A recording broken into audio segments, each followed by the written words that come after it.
In the heart of small-town Iowa, where cornfields stretch endlessly and everyone knows each other by name, lives a woman who turned her personal tragedy into a mission of healing for an entire community. Her name is Sarah Miller, a 42-year-old single mom, entrepreneur, and quiet hero. Sarah wasn't always the strong, confident woman people see today. A few years ago, her life was a very different story. She was a nurse, married to her high school sweetheart, and raising 2 young boys in the town of Clearfield. Life was simple, but it was happy, until everything changed in the blink of an eye. In 2018, Sarah lost her husband, Mike, in a car accident on an icy highway just 10 miles from home. He was coming back from a late shift at the factory. The news shattered her world. Suddenly, Sarah had to face not only the crushing grief but also the weight of raising 2 boys alone and paying off a mortgage on a single income. She kept working as a nurse, but the long shifts, emotional exhaustion, and the loneliness ate away at her. There were days, Sarah recalls, when I couldn't even get out of bed. But I had 2 little faces counting on me. In the darkest season of her life, Sarah found a strange sense of comfort in an old coffee pot and a journal. Every morning before sunrise, she would make a fresh cup of coffee and write in her journal, pouring out her pain, her hopes, and her memories of Mike. It became a ritual, a quiet therapy. That's when an idea began to form in her mind. What if there was a place in town where others going through hard times could find comfort too? A safe space, a warm drink, a kind word, a place that felt like home, even for those who felt lost. She began to dream of opening a coffee shop, not just any coffee shop, but one built on the idea of community, healing, and connection. People thought she was crazy. Sarah, you've never run a business.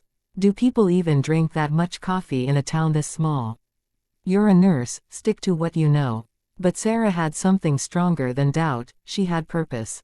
She used her savings, took a small business loan, and by the end of 2019, Second Cup Cafe opened its doors on Main Street, just a few blocks from the local high school.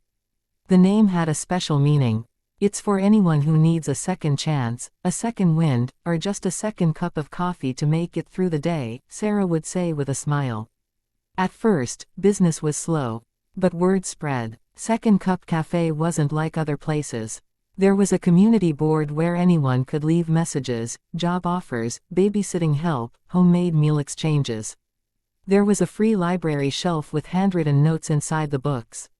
Every Friday, Sarah hosted Open Mic Healing Night, where people shared poetry, stories, or just spoke from the heart. Then the pandemic hit. Many businesses shut down, but Sarah didn't give up. She started a Pay It Forward wall, where customers could buy coffee or sandwiches in advance for someone who needed it. Nurses, teachers, truck drivers, and unemployed parents all came through that door, and Sarah greeted each one with the same kindness. People say she gave more than coffee, she gave hope. Over time, something incredible happened. The cafe became a lifeline for the town. Teenagers came in after school to study or talk. Elderly folks, once lonely, now had a place to meet friends. Divorced parents, widows, and newcomers all found a home at Second Cup. And Sarah, she was finally healing too.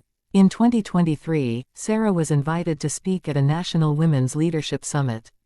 She stood on that stage, looking out at a crowd of successful business owners, and said, I didn't start a cafe because I loved coffee.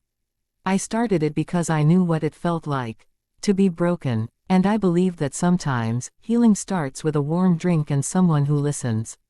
Today, Second Cup Cafe is more than just a local business, it's a symbol of resilience, kindness, and the power of one woman to change lives with nothing but a dream and a heart full of courage. Sarah still wakes up before sunrise. She still makes coffee. But now, instead of journaling alone, she opens her cafe doors to a community that once felt just as broken as she did, and helps them find their own second chances. If you're watching this, remember Sarah's story. Because you don't have to be famous or rich to make an impact. Sometimes, all it takes is showing up, being kind, and serving one cup of hope at a time.